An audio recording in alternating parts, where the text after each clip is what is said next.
여호수아서 5장 2절에서 3절 그리고 13절에서 15절입니다. 2절에서 3절을 먼저 한 절씩 교대로 읽겠습니다. 그때 예수께서 여호수아에게 이르시되 너는 부싯돌로 칼을 만들어 이스라엘 자손들에게 다시 할례를 행하라 하시매 여호수아가 부싯돌로 칼을 만들어 할례 산에서 이스라엘 자손들에게 할례를 행하니라. 아멘. 13절에서 15절 한 절씩 교대로 봉독하겠습니다. 여호수아가 여리고에 가까이 이르렀을 때 눈을 들어 본즉 한 사람이 칼을 빼어 손에 들고 마주 서 있는지라. 여호수아가 나아가서 그에게 묻되 너는 우리를 위하느냐 우리의 적들을 위하느냐 하니 넘겨주세요. 네, 그가 이르되 아니라 나는 여호와의 군대 장으로 지금 왔느니라 하는지라. 여호수아가 하늘을 땅에 대고 엎드려 절하고 그에게 이르되 내 주여 종에게 무슨 말씀을 하려 하시나이까. 함께 읽겠습니다. 여호수아 군대 대장이 신을 벗으라. 내가 선 곳은 거룩하니라 하니 여호수아가 그대로 행하니라. 아멘. 앉으시겠습니다. 하나님의 말씀입니다. 네, 오늘은 태국에서 선교하시는 우리 송영관 선교사님께서 오늘 교회에 오셔서 함께 말씀을 전하시게 됐습니다. 네, 우리 선교사님 나오실 때 우리 박수로 환영해 주시길 바랍니다.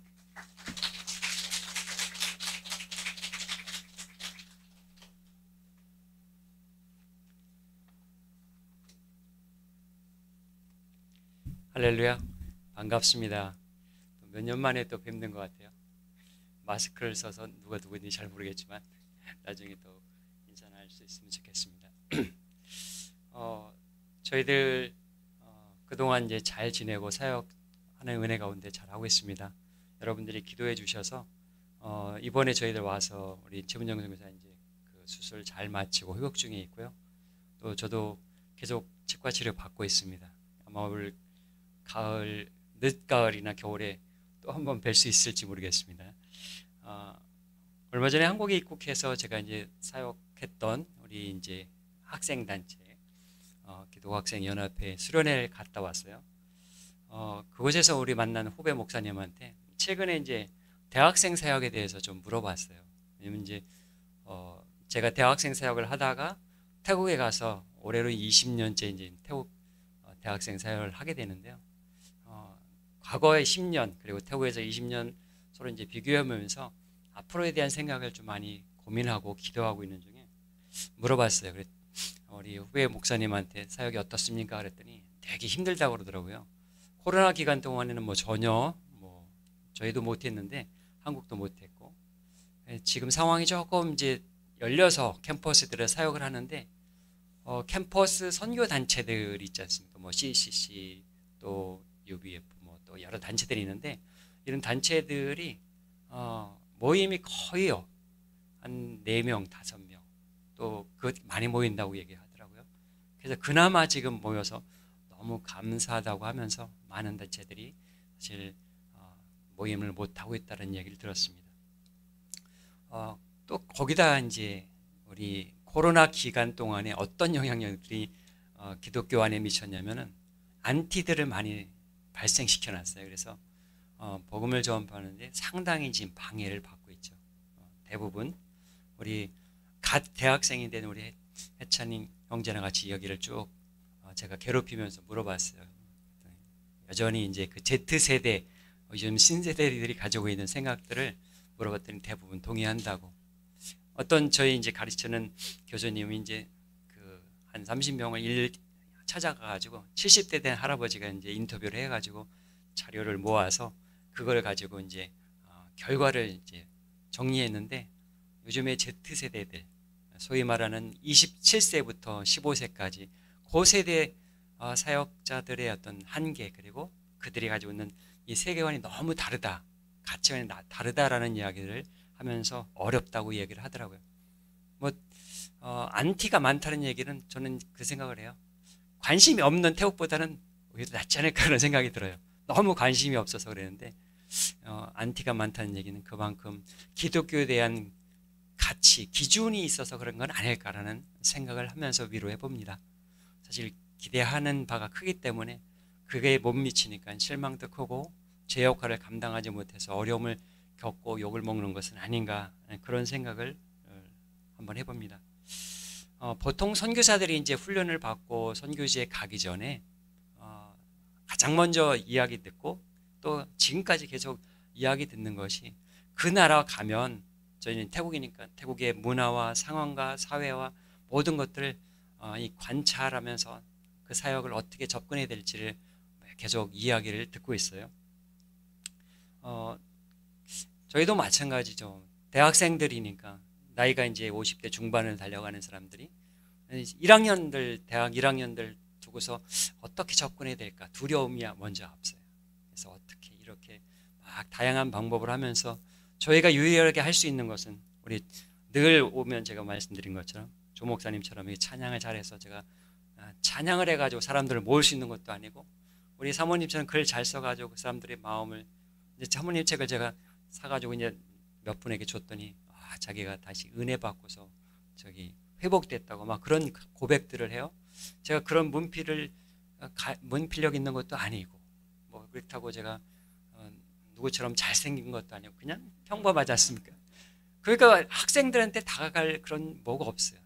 그냥 하나님께서 그곳에서 어떻게 사역을 하실 수 있을까? 그런데 저를 이제 한국어 선생이라고, 사실 한국어를 전공하지 않았지만, 그래서 나중에 전공할 수밖에 없게끔 하나님 만들어가서 쓰시더라고요. 그래서 지금까지 사역을 하면서 문화라는 것, 학생들 그리고 그 사회 속에서 접근하려고 무진 애를 쓰고 있거든요.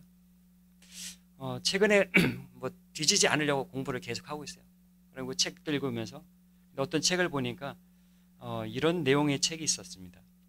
어떤 종교와 그리고 어떤 세계관, 가치관, 행동 양식이 어떤 문화 속에, 저희 같은 경우는 불교, 우리나라 같은 경우는 이제 뭐 기독교, 유교, 불교 다 섞여 있잖아요. 이런 문화 속에 들어가서 그 문화의 바탕이 되면 하나의 어떤 구조를 형성한대요. 그래서 이거를 유식한 말로 써놨습니다. 타당성을 이룬다, 개연성을 이룬다, 이런, 그래서 개연성의 구조, 타당성의 구조를 말합니다. 사회학에서 이야기한다고 해요. 그 문화는 그 특정한 행동이나 가치를 받아들이고 더 그럴듯하게 그것을 간주한다고 이야기합니다. 예를 들어서요, 제 친구가 친구한테 배가 아파 그랬더니 친구가 하는 말이, 너 배 아프냐? 혹시 너 장염 아닌가? 병원에 가봐. 이렇게 얘기를 하죠. 그런데 이걸 듣고 그래 알았어 하고서 그냥 우리 흘려버리잖아요. 만약에 의사 선생님이 선생님 배가 아파요 그러면 어떻게 해요? 병원에 가봐. 혹시 장염인 것 같아. 그러면 어떻게 해요? 그 말을 우리가 믿고 그대로 따라가기 쉽다는 거죠. 이게 이제 어떤 하나의 우리 말 안에 타당성을 이루고 개연성을 이뤄서 하나의 틀을 만든다는 것이죠. 한국 공영방송에서 뭐 저도 이제 가끔가다 봅니다. 뭐 런닝맨이나 요즘에 여러 가지 그 다음에 강호동이 나오는 제일 싫어하는 그 복장, 이상한 복장을 해가지고, 맞죠? 실명을 거론했네. 방송에 나가네. 삭제해 주세요. 하여튼 그런 사람이 와서 이제 방송 안 하는데 어떻게 해요? 무당 복장 하고 있잖아요. 그리고 뭐 이상한 소리 하는데 그거에 대해 사람들이 그냥 받아들여요. 뭐 별 반응 없어요.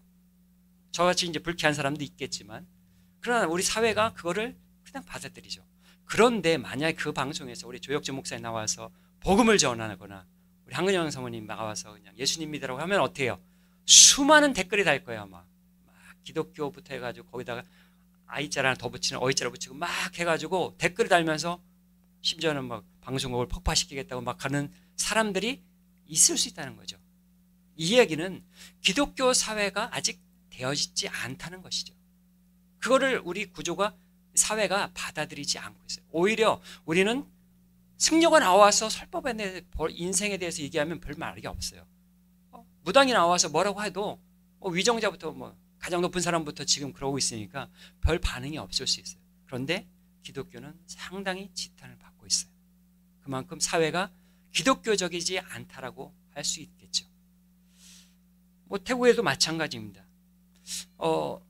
방송에서, 기독교 방송이나 라디오나 아니면 책에서, 또 제가 만나는 여러 이제 목사님들과 또 같이 교제하면서 들으면 다음 세대에 대한 이야기들을 참 많이 고민하고 이야기를 듣고 있어요.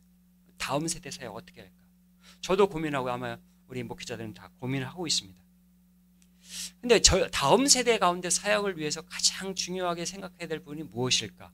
아마 조금 전에 말씀드렸던 것처럼 우리 사회가 교육부터 태어나면서 주변 환경으로부터 형성된 이 구조를 그대로 가지고서 세대가 형성이 되면 그 세대가 가지고 있는 걸 틀을 깨기가 참 어렵죠.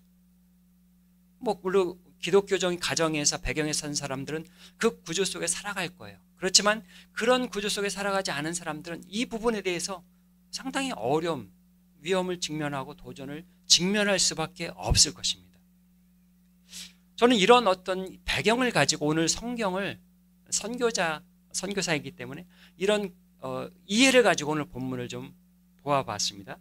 여호수아서 5장에 보면요, 우리가 익히 알고 있죠. 우리가 너무 잘 알고 있는 말씀이죠. 오늘 본문의 말씀 5장 전체 사실 봐야 되는데 2절, 3절 그리고 뒷부분만 보면은 가장 중요하게 먼저 2절에서 무엇을 말하고 있습니까? 할례를 행하라. 아브라함부터 시작된 이스라엘 백성들 가운데 하나님께서 언약으로 그 민족이 하나님만을 섬기도록 하기 위해서 가장 먼저 해야 될 구별되는 의식이 뭐냐면은 할례였죠. 할례에 대해서 여러분 굳이 설명하지 않아도 신약 성경, 구약 성경 많은 곳에서 이 할례에 대한 부분이 나오고 있어요. 근데 왜 할례를 행했죠? 그 당시 이스라엘 백성들이 가지고 있었던 문화적 특성이 뭐였어요? 이방 문화 가운데 하나님의 민족으로 세워져야 되는데 그들이 가지고 있는 하나님만을 섬기는 민족적 특성을 할례를 통해서 그들에게 새겨줬던 것 같아요. 몸에. 하나님을 떠나서 이집트 속에서 살아갔던 사람들이 그곳에 정착해서 1세대가 어떻게 해요? 죽을 때까지 이집트 문화 속에 살아갔어요. 강요에 의해서 그곳에서 제사를 드릴 수밖에 없었고 또 바로를 섬길 수밖에 없는 문화죠. 그러다 그곳에서 1세대들이 죽고 모세를 통해서 지금 광야를 거쳐서 가면서 그들이 어떻게 해요? 다 죽을 때까지 그 문화를 벗어날 수 없었어요. 성경에서는 여호와를 불순종했다라고 기록하고 있습니다. 그 민족이 그것을 벗어날 수 없는 그런 어떤 그 안에 갇혀 살 수밖에 없는 그런 사회 구조였죠. 그들이 어떻게 해요? 이제 광야에서 지금 가나안 땅으로 들어가기 위해서 모세 다음의 지도자인 여호수아를 통해서 그 문화 속으로 다시 들어가야 되는데 가나안은 또 다른 문화란 말이에요. 그 문화 속에서 여호수아에게 가장 첫 번째 제시됐던 게 뭐죠? 다시금 할례를 행해라. 그래서 광야 세대가 다 죽기까지 그래서 4절부터 쭉 설명이 되어 있는 건 그들이 죽을 수밖에 없었던 이유, 하나님께 불순종해서 그들 가운데에서 그렇게 살아갈 수밖에 없는 구조였다라고. 그래서 할례를 다시 행하라. 그래서 다시 할례를 행하는 것이 4절부터 12절까지 나오는 내용들입니다. 3절에 보면요, 하나님께서 여호수아에게 말씀합니다. 할례를 행하라. 이 할례를 통해서 우리가 볼 수 있는 것은 창세기 17장 10절에 말씀이 나오고 있습니다. 창세기 17장 10절에 너희 가운데서 남자는 모두 할례를 받아야 한다. 이것은 너와 네 뒤에 오는 너의 자손과 세우는 나의 언약 곧 너희가 모두 지켜야 할 언약이다. 이스라엘 자손들에게 할례를 행하라. 할례를 행하라라고 말씀하셨어요. 창세기부터 시작된 이 약속의 말씀은 출애굽기, 레위기, 민수기 계속 흘러서 언제? 구약과 신약까지 사실 이루고 있고 오늘날에도 이루고 있습니다. 그럼 오늘날 우리가 할례를 행해야 되냐? 그렇지 않다고 했어요. 신약에서는 그럴 필요가 없다고 했어요. 오히려 할례에 대해서 어떻게 말하고 있습니까? 마음의 할례를 행하라라고 신명기 10장 16절에서 말씀하고 있어요. 너희는 마음의 할례를 행하고 다시는 목을 곧게 하지 말라. 신명기 30장 6절에는요. 내 하나님 여호와께서 내 마음과 내 자손의 마음의 할례를 베푸사 너로 마음을 다하여 성품을 다하여 내 하나님 여호와를 사랑하게 하사 너로 생명을 얻게 하실 것이라. 하나님 말씀을 기록하고 있어요. 오히려 마음의 할례를 하도록 말이죠. 로마서 2장 24절에 보면 바울은 율법을 의지해서 스스로를 유대인 또는 할례 받은 자라고 자랑하는 이 유대 출신 그리스도인들 향해서 아주 신랄하게 비판하고 있어요. 그들은 율법을 가르친다면서 스스로 가르치지 않고 율법을 그만 도둑질, 간음, 하나님을 욕되게 하는 것을 서스름없이 행동했어요. 사도 바울은 그것에 대해서 지탄하죠. 스스로를 유대인이라 자랑하는 그리스도인들 때문에 오히려 하나님의 이름이 더럽혀지고 망가진다는 거죠. 모욕을 오히려 준다는 거죠. 결국 사도 바울은 표면적인 유대인이 아니라고, 혈통이나 전통으로 인정받는 유대인이 아니라 진정으로 마음의 할례를 받고 그리스도께 온 사람이 진정한 유대인이라고 사도 바울은 이야기하고 있습니다. 자, 두 번째 볼 수 있는 것은요, 우리 13절부터 14절, 15절인데요. 13절에는 여호수아가 가나안에 지금 들어가서 여리고 전투에 임하는데 그 앞에 누가 오죠? 군대 장관이 와요. 이 군대 장관이 딱 오니까 여호수아가 놀래요. 도대체 당신 누구냐? 적 편이냐 내 편이냐? 막 그러면서 이제 싸우려고 하니까 여호와의 군대 장관이, 나는 뭐라고요?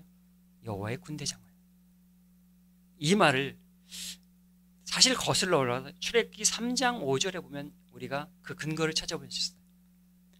여호수아가 하나님 편입니까? 하나님이 여호수아의 편입니까? 누가 주체가 되죠? 출애굽기 3장 5절에는 하나님은 어떤 분이시라고 설명했어요? 하나님께서는 스스로 계신 분이라고 했어요. 그는 어느 누구 편에 있는 게 아니라 하나님은 그냥 그 전부터, 창세 이전부터 시작해서 계속해서 하나님은 스스로 계신 분이에요. 누구 편이 될 수 없는 분이에요. 그런데 우리가 하나님을 내 편이라고 우리 스스로 얘기하죠. 언제? 우리가 힘이 없을 때, 우리가 연약할 때, 어떤 문제 앞에서. 근데 우리가 어때요? 만사형통할 때는 하나님이 누구 편이죠? 하나님은 하나님의 편이고 저는 제 편이에요. 제가 잘나서 잘 나가요. 우리는 그렇게 받아들이죠. 아마 여호수아도 아마 어떤 면에서는 그 말씀 속에서 아마 충격을 받을 수 있었을 것입니다. 우리가 이 말씀을 출애굽기 23장 20절에 보면, 내가 사자를 내 앞에 보내어 길에서 너를 보호하여 너로 내가 예비한 곳에 이르게 하리니라고 약속의 말씀이 있어요. 사실은 하나님의 여호와의 군대 장관은 하나님께서 스스로 하신 그 약속을 지키기 위해서 여호수아 앞서서 그 일을 행하시면서 이스라엘 민족을 보호하시고 또 인도하신다는 거죠. 그것을 여호수아가 아마 떠올렸을 수 있고 아니면 잊어버렸을 수도 있어요. 중요한 것은요, 하나님께서는 스스로 계신 분이기 때문에 우리의 어떤 기도나 우리의 능력, 어떤 행위를 통해서 하나님 일을 행하지 않으세요. 하나님 약속의 말씀을 따라서 행하세요. 그럼 어떻게 해요? 우리가 하나님 쪽으로 가야죠. 우리가 소위 기도하면서 막 간구해서 우리 이 정도 했으면 하나님 도대체 응답하셔야죠 하고 우리는 하소연할 때 있어요. 근데 착각일 수 있어요. 하나님 때 아니고 내 의로, 내 자유로 해석한 것에 대해서 하나님은 절대 응답하지 않으세요. 하나님은 스스로 계신 분이기 때문에 하나님 약속에 따라 움직이시는 분이시라는 것을 우리는 꼭 기억을 해야만 합니다. 그 다음에 보면 14절, 15절에 보면요, 15절에 네 발의 신을 벗으라라고 여호수아에게 명령하죠. 여호와의 군대 장관 앞에 여호수아가 바짝 엎드려 말씀합니다. 내가 지금 무엇을 해야 할까요? 엎드려 그가 경배합니다. 여호와의 군대 장관 네 발의 신을 벗으라. 네 발의 신을 벗어라라는 의미가 무엇을 의미할까요? 우리가 알고 있는 것처럼 구약에서 신발을 벗는다는 것은요, 자신의 정체성에 대한 의미를 이야기한다고 설명하고 있습니다. 고대 이스라엘 사회에서 가지고 있는 이 신발에 대한 정체성을요, 많은 부분 찾아볼 수 있어요. 구약에서 상당히 찾아볼 수 있는데 그 중에서 우리가 가장 기억나는 것은 룻기서 4장 7절이 나오는 말씀입니다. 보아스와 나오미에 대한 이야기예요. 보아스가 어떻게 하죠? 나오미의 유산을 물려받기 위한 어떤 절차를 밟아요. 내가 가지고 있는 권리를 보아스가 어때요? 나보다 먼저 유산을 상속받을 수 있는 그 사람으로부터 신발을 받아요. 자기 신발을 벗는다는 것은 내가 가지고 있는 매매권, 상속권을 포기한다는 거죠. 내가 가지고 있는 것을 포기하는 거예요. 내가 가지고 있는 것을 포기해서 어떻게 해? 포기해야만 하나님께 가는 거죠. 아마도 우리가 어떤 문제 속에서 여전히 해결되지 못한 부분이 있다면 우리 스스로 우리 신앙을 한번 점검해 볼 필요가 있어요. 혹 하나님께서 내가 가지고 있는 여전히 갖고 있는 것이 하나님 중심이 아니고 하나님의 뜻에 맞지 않는 것을 가지고 있다면 내 틀 속에서 갇혀 있는 나라면 그것을 내려놓도록 하나님께서 말씀하고 있다면 그것을 내려놔야 하나님께서 응답하실 수 있다는 거죠. 오늘 본문에서 신발을 벗는 것, 여호수아가 가지고 있었던 자신의 리더십에 대한 권력, 권한, 내지는 그동안 모세가 해왔던 그 경험들 그거 다 내려놓고 이제는 온전히 하나님만 바라봄으로 나가야 되는 그것을 말씀하고 있다는 거지.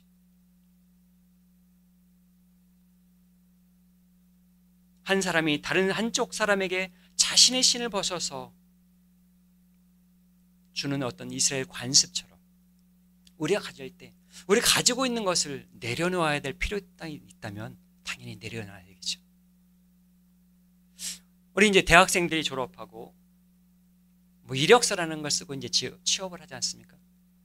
근데 취업할 때 이력서를 왜 쓰는가? 한자를 보니까 한자에 이제 이력이라는 표현을 신이자의 력자를 썼더라고요. 그동안에 행했던 그것을 신발의 역사를 기록한다.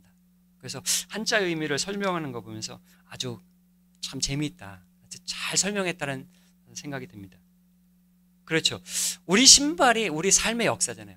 우리 뭐 물론 신발 달면 새로 바꿔 신지만 그러나 우리 삶은 신발과 같이 가는 것 같아요. 적어도 신발 신고 다니지 않으면 그 신발이 가는 곳곳마다 우리의 삶의 기록이 남아있겠죠. 우리가 어떤 경력을 쌓거나 어떤 학력을 쌓거나 뭐 그런 그 기록들을 우리 이력서에 기록하잖아요. 내 삶의 역사잖아요. 내 신발이 다는 곳의 역사잖아요. 신발을 벗는다는 건 내 이력을 다 벗어버리는 거예요. 하나님 앞에 우리 이력이 뭐 필요가 있어요? 우리가 뭘 얼마나 내세울 수 있겠습니까? 그 앞에 우리 신발을 벗어놓고 우리 역사를 벗어놓고 우리 경험을 다 내려놓고 정말 벌거벗긴 몸으로 주님 앞에 서서 주님 앞에 간구한다면 하나님께서 우리의 기도를 들어 응답하실 것입니다. 우리가 지금까지 걸어왔던 모든 것들이 그 신발이 때로는 거룩한 곳에 주님 앞에 예배드리는 장소에 이렇게 예배드리는 기록도 있을 것이에요. 그렇지만 우리가 이 교회를 벗어나서 우리 삶에 여러분 다녔던 곳이 하나님 보시기에 아름답지 않고 거룩하지 않은 부분도 있을 수 있다는 거죠. 그런 부분을 가지고 하나님 앞에 나가서면 어때요? 그 당시에 이스라엘 백성들 감히 하나님 앞에 더러운 오점을 가지고 거룩하지 않은 것을 가지고 그 앞에 서면 어떻게 해요? 죽을 수밖에 없어 라고 하는 것이 아마 성경의 말씀인 거예요. 우리 삶에서 거룩하지 않은 부분들을 우리가 미처 발견하지 못하는 부분도 있잖아요. 그런 부분까지 우리 하나님 앞에 나가면 우리는 다 내려놓을 수밖에 없을 거예요. 회개할 수밖에 없을 것입니다. 여호수아가 이스라엘 백성들 앞에 요단강을 건너서 가나안 땅에 정착하기 위해서 그것이 목표였다면 하나님의 뜻을 이루면서 그 약속의 주인공이 되기 위해서 할례를 받아야만 했고 또 그리고 신발을 벗음으로 인해서 자신의 것을 내려놓고 세상 모든 것들을 내려놓고 거룩함을 다시 입고 하나님 앞에 서야지만 승리가 그들에게 주어질 것이고 그들의 목표가 이루어질 것이라는 거죠. 할례와 신발을 벗는다는 것이 과연 우리의 오늘날의 삶에 우리가 어떻게 적용하고 우리가 어떻게 살아가야 될지를 좀 생각해 보면 좋겠습니다. 15절 후반절 뒤쪽에 보면 두 가지가 기록되어 있는데요. 첫 번째는 내가 선 곳은 거룩하니라. 내가 선 곳이 그곳이 거룩하니라. 또 하나는 여호수아가 그대로 행하니라. 이 두 구절을 통해서 우리 삶을 적용을 했으면 좋겠습니다. 우리가 선 곳이 거룩한 곳, 장소적인 의미를 떠나서 우리 삶에 정말 선 곳이 거룩한 곳인지를 우리는 돌아봐야 될 것입니다. 오늘 살아가는 여러분의 삶의 현장 속에서 정말 그곳이 거룩한 장소적인 거룩함을 떠나서 우리 마음이, 우리 정신이, 우리 영혼이 하나님 앞에 거룩함으로 그곳에 서 있는가? 우리 거룩한 곳에 서 있지 못하다면 우리는 돌아와야 되죠. 코로나로 묶여져 있었던 우리 마음들, 우리의 삶의 현장으로 다시 돌아갔을 때 우리가 어떤 제사로 그곳에 서 있습니까? 우리는 스스로 물어봐야 될 필요가 있습니다. 그리고 하나님께서 말씀하신 것처럼 내가 할례를 행함으로 주님 앞에 신발을 벗음으로 그곳에서 하나님 앞에 그대로 살아가는 것이 우리가 서야 할 곳이 아닐까요? 여러분이 선 곳은 과연 어떻습니까? 여러분의 자세는 어떻습니까? 여러분의 삶에 거룩함을 이루어가고 있습니까? 저도 종종 그 물음 앞에 묻곤 합니다. 우리가 잘 아는 말씀 마태복음 5장 13절부터 16절, 너희는 세상의 소금이라고 말씀하고 있어요. 너희는 세상의 빛이라고 말씀하고 있어요. 저희가 이제 뭐 태국은 그래도 감사하게 아프리카 어떤 선교사님이 처음에 저희가 가려고 했던 단체에 좀 배추, 김치 하나 포기 못하는 선교사라고 글을 썼어요. 정말 그런 것 같아요. 그래서 여전히 한국 배추가 먹고 싶고 김치가 먹고 싶고, 그래서 근데 태국은 배추가 많이 나와요. 그래서 이제 김치를 담그곤 하는데, 저희가 이제 태국 치앙마이에서 방콕까지 가려면 한 10시간 차로 가요. 회의가 보통 또 이제 큰 뭐 수련회 장소가 없으니까 호텔 빌려서 하는데, 선교사 1년에 한 번씩 회의가 있고 수련회를 하는데, 그곳에 가려면 이제 파타야까지 가요. 그래서 그곳에 갔다가 이제 마치고 돌아오는 길에, 그쪽이 파타야가 이제 해변가니까 쭉 올라오다 보면 길거리에 막 이렇게 자루를 싸놓고 팔아요. 그래서 자세히 보니까 소금이에요. 그래서 저희 집사람하고 소금 한 자루를 샀어요. 큰 거. 그래서 아주 그냥 기쁜 마음으로 들어와서 치앙마이 도착해서 이제 배추를 사서 팍 소금을 쳐가지고 김치를 담그는데 절여놨어요. 그럼 어떻게 해요? 이제 절였으니까 씻어야 되잖아요. 씻는데 보통 이제 잘 절여지고 그러면은 몇 번 헹구면 물이 어떻게 해요? 깨끗하잖아요. 근데 태국에서는 배추는 똑같은데 왜 소금을 절였는데 자꾸 검은 물이 나오는 거예요. 그래서 버리고 또 씻고 버리고 몇 번 했는데 결국은 배추가 물러버리더라고요. 그래서 자세히 보니까 소금이 이물질이 많은 거예요. 그래서 그 소금을 결국은 못 쓰고 그냥 싸두면서 간수라도 한번 만들어보자 그랬는데 간수도 검은 물이 나오더라고요. 그래서 다 버렸습니다. 그러니까 소금은 짠맛은 있는데 이 소금에 불순물이 섞여 있으니까 어때요? 이게 배추를 절글 수도 없고 양념을 할 수도 없고, 결국은 소금의 맛은 있지만 이물질이 껴서 버릴 수밖에 없는 상황이 돼버렸어요. 제가 말씀을 묵상하면서 그래요. 우리가 그 빛으로 소금으로 온 우리 그리스도인의 삶이 여전히 소금기는 있어요. 그런데 소금기는 있는데 우리가 찌꺼기가 있어서 어때요? 제대 역할을 감당 못하는 것 같아요. 한국교회를 보면서, 한국 그리스도인 저 자신의 삶을 보면서 우리가 소금기는 있지만 그러나 찌꺼기 끼어있는 우리 영혼, 우리 삶의 현장 속에 나타난 모든 것들이 불순물이 섞여 있으면 그 불순물 갖고서 이 세상에 소금으로 제대로 역할을 할 수 있을까? 그게 묵상이 되더라고요. 저만 그런가요? 여러분의 삶은 어떻습니까? 저 치앙마이 한인식당이 한 30군데 있어요.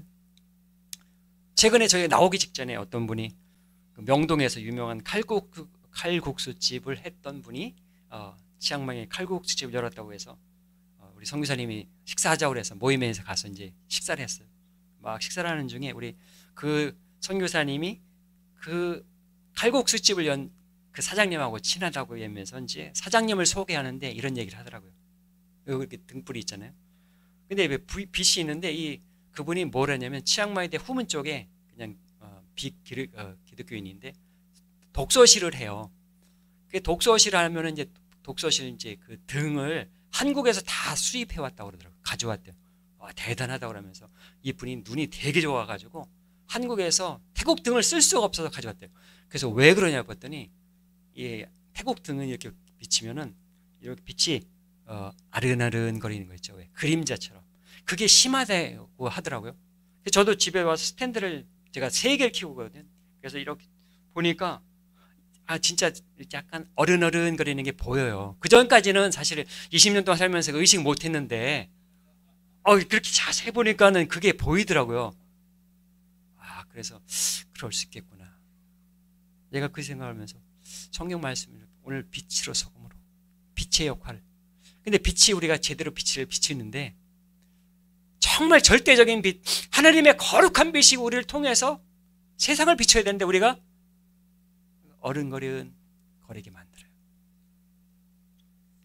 이 말씀을, 하나님의 말씀을, 하나님의 거룩한 빛을 우리가 변질시키고 있고 왜곡시켜서 잘못된 그림자로 그들의 삶 가운데 드러내니까 기독교가 욕먹는 것은 아닌가. 우리 삶이 정말 빛으로 소금으로 살아가기 위해서 우리 삶이 그렇게 거룩하고 깨끗한 빛과 소금으로 살아가야 되는데 우리가 지금 그렇게 살지 못하고 있다면, 우리가 선 곳에서 그 역할을 감당하고 있지 못하면 결국은 기독교가 제 역할을 못하는 것이죠. 그리스도인이 제 역할을 감당하지 못하고 있는 것이죠. 담길게 오신 여러분들, 그리고 이 교회를 섬기고 있는 여러분들, 이곳만이 거룩한 곳이 아니라 여러분 삶의 현장 곳곳에서, 위치에서, 가정에서, 사회에서, 직장에서, 여러분이 가는 곳곳에서 빛으로 소금으로 거룩함으로 정결함으로 그렇게 살아가고 계십니까?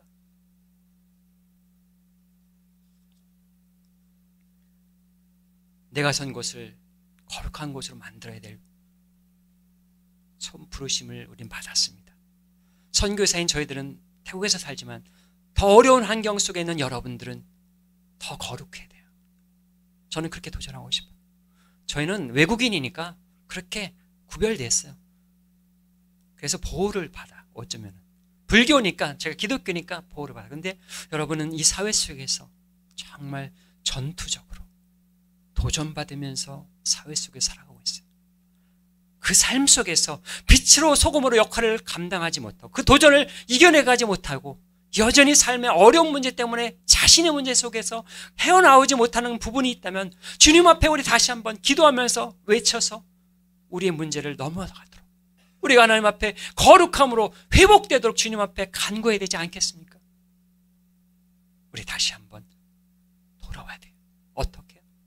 하나님 말씀으로 돌아와야 되고 우리 기도로 돌아와야 되고 우리가 다시 한번 성령 충만으로 하나님 앞에 나아갈 수밖에 없지 않습니까? 이것만이 방법. 이거 외에는 다른 방법이 없어요. 오늘날 우리 살아가는 삶의 현장 속에서 어떻게 살아가야 될까요? 하나님 앞에 누구를 찾아갈 뿐이 없어요. 하나님 앞에 우리 부르짖으며 다시 한번 무릎 꿇고, 주님, 우리가 이 세상을 살아가기 위해서 하나님의 거룩함이 필요하고 하나님의 정결함이 필요하고 내 삶에 하나님을 나타내기 위해서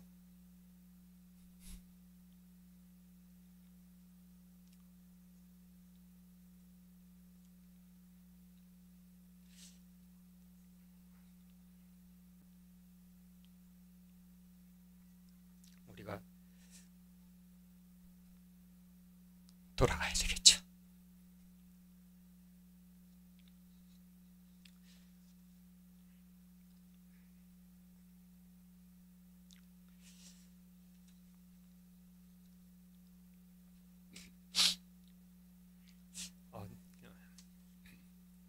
울지 않으려고 엄청 노력했는데 죄송합니다. 우리 한번 우리의 삶을 점검해 봅시다. 제가 할 수 있는 우리의 사랑하는 대한민국 교회, 우리 교회, 우리 담길교회, 여러분들과 여러분들이 살아야 우리가 살아갈 수 있을 거예요. 저희가 살아야 여러분들이 살 수 있습니다. 우리가 살아야 하나님 나라를 계속해서 우리 자손들에게 물려줄 수 있을 것입니다. 우리 다시 한번 우리 삶의 선자리를 점검하면서 주님 앞에 무릎 꿇고 말씀으로, 기도로 우리 스스로를 다시 한번 세워갈 수 있길 바랍니다. 어렵지만 그러나 하나님께서 우리와 함께 하십니다. 신명기 23장 30절에 약속하셨잖아요. 우리 먼저 앞서서 하나님의 말씀으로 우리가 그 약속의 말씀을 붙잡고 나가면 우리를 보호하시고 인도해 주신다라고 약속하셨어요. 그 약속의 말씀 붙잡고 다시 한번 우리 기도함으로, 그래 주님 앞에 말씀으로 성령 충만한 삶을 살 수 있는 우리 담길교회 모든 분들이 되시기를 간절히 소원합니다. 우리 함께 기도하겠습니다. 하나님, 우리 삶의 거룩함을 잃어버렸습니다. 우리 삶의 정결함을 잃어버렸습니다. 코로나 핑계로 또 우리 삶의 사회적인 제약과 많은 도전 앞에 우리가 움츠려들고 있고 사회적인 문화 현상이라고 하나님의 거룩함을 손상시키는 유대인과 같은 행위들을 우리가 했다면 주님 용서하여 주옵소서. 다시 한번 우리 삶을 거룩해 하여 주시옵소서. 하나님, 다시 한번 우리가 말씀과 기도로 돌아와서 주님 앞에 간절히 하나님 죽기로 기도하며 주님 앞에 세워져 갈 수 있도록 인도하여 주옵소서. 우리 담객교회 한 사람 한 사람 주님의 기도를 응답하여 주시옵시고, 이 교회를 통해서 성령 충만해서 하나님 이 교회가 살게 하여 주시옵시고, 이 지역의 사람들과 한국교회가 다시 살아갈 수 있는 하나님 은혜를 내려 주시옵소서. 우리 가정을 살려 주시옵시고, 하나님 나의 가정의 문제들, 내 문제를 하나님 해결해 주시길 간절히 간구드립니다. 하나님, 우리 사회 속에 우리가 기도함으로 하나님 다시 한번 회복되는 귀한 역사가 있게 하여 주시옵소서. 우리에게 약속의 말씀을 주셨던 그 약속의 말씀을 붙잡고 오늘도 살아갈 수 있게 은혜를 내려 주옵소서. 감사드리며 예수님 이름으로 기도했습니다.